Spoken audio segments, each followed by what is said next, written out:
In a genre that is dominated by the traditional big titles, there are still some underrated gems. The Finals is one of those that stand out, and in this video, we're going to uncover the hidden lore that lurks behind the scenes, and believe me when I tell you this, the story runs deep. A battle to uncover the truth against a shady corporation that holds all the power in the quote-unquote meat space. We'll cover everything that has been revealed and confirmed so far, breaking it up into multiple phases to create a coherent timeline. But before I begin, I would really appreciate if you went and gave the video a like if you enjoyed and subscribed if you are new.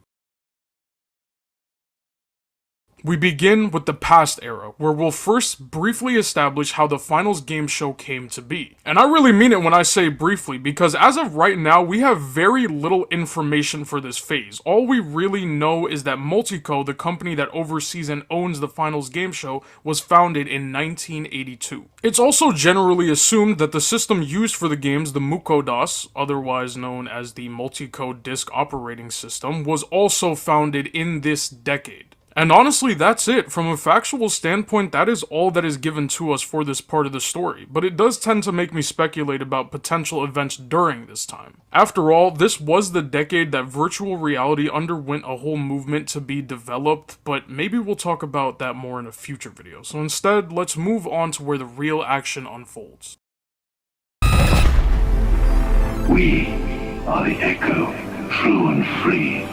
The code recalls eternally. Starting with the initial attack, where we meet the hacking organization that has been messing with the game since the beginning, known as CNS. And yes, believe it or not, when I say since the beginning, I mean that this section actually starts from the very launch of the Finals, where in the official trailer we see during and at the end a series of glitch effects waving across the screen. This was actually the first hint that someone else was lurking around and interfering with the current order of things. It wasn't until Season 1 where they started ramping up their presence, hacking another broadcast in the cinematic and saying, "Seek the truth beyond the walls." In this same first season, glitch clusters began to appear around the arenas and served as the in-game proof of CNS having hacked into the games.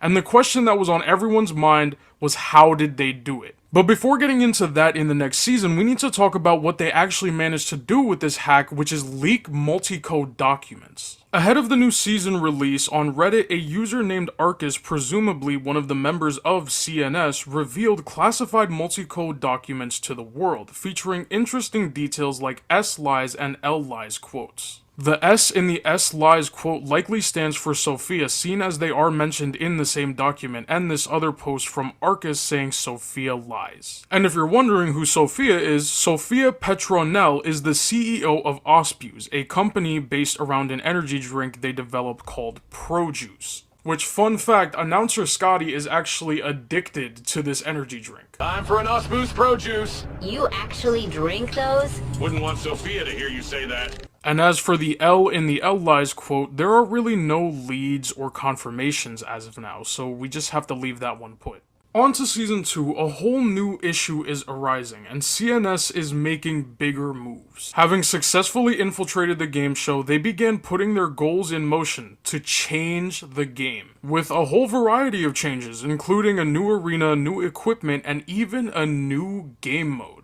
It was also at this point in time we found out that the reason CNS got into the games was because of a vulnerability in the technology provided by Volpe. They're the company that provides the contestants the VR tech that they need to compete in the games. Because of this, the season had to just be played out as it was, with CNS completely in control. That is, until Season 3 had begun, where we find out that Multico enlisted the help of a cybersecurity company named Via. And the objective became clear. CNS had to go. Unfortunately, through their examination of the situation, Via found that the only available option to get CNS out of the spotlight was a hard reboot of the AI controlling the games. Because of course, a game show set in the distal meat space future has to be controlled by AI. But in rebooting the AI, the game was forced to go into lockdown mode, and this transported it into 16th century feudal Japan, which is why in-game they introduced the Kyoto map. And after the successful reboot, CNS had ceased activity within the game show, thus leading everyone to believe that they were finally removed. But that, my friends, was just the first attack, and there is still more to uncover. Now we move into the response.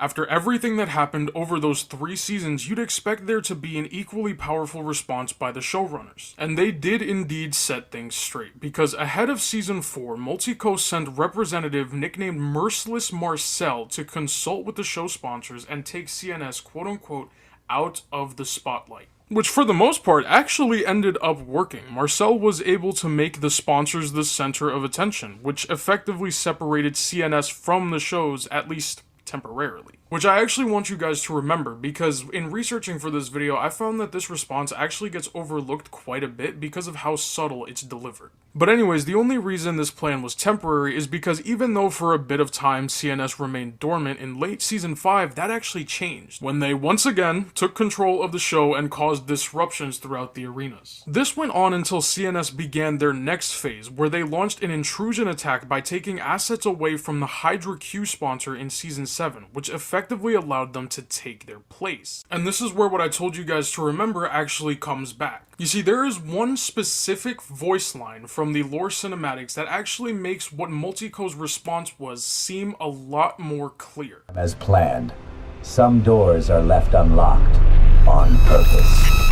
Some doors are left unlocked on purpose. Multico wasn't just trying to contain the problem, they are trying to completely flip the script. But what exactly is their true plan gonna be? And unfortunately, that has yet to be answered as far as where the lore has ended. Now you're probably wondering, what about the other 3 seasons? Seasons 8, 9, and 10? Well, from what I've seen, seasons 8, 9, and 10, these last 3 seasons, have actually started to shift the narrative in a different direction. It's essentially starting a new arc, and because essentially a lot of the lines in this new arc are incomplete, they don't fit coherently in this timeline that I made. But it's like I said before, I would absolutely love to gather up the facts on these last 3 seasons and build up my own custom theory, and if you guys want to see that, do be sure to let me know in the comments. But anyways, I do hope you guys enjoyed this video on the finals lore, and again, if you haven't already, be sure to subscribe, and I'll see you guys in the next one.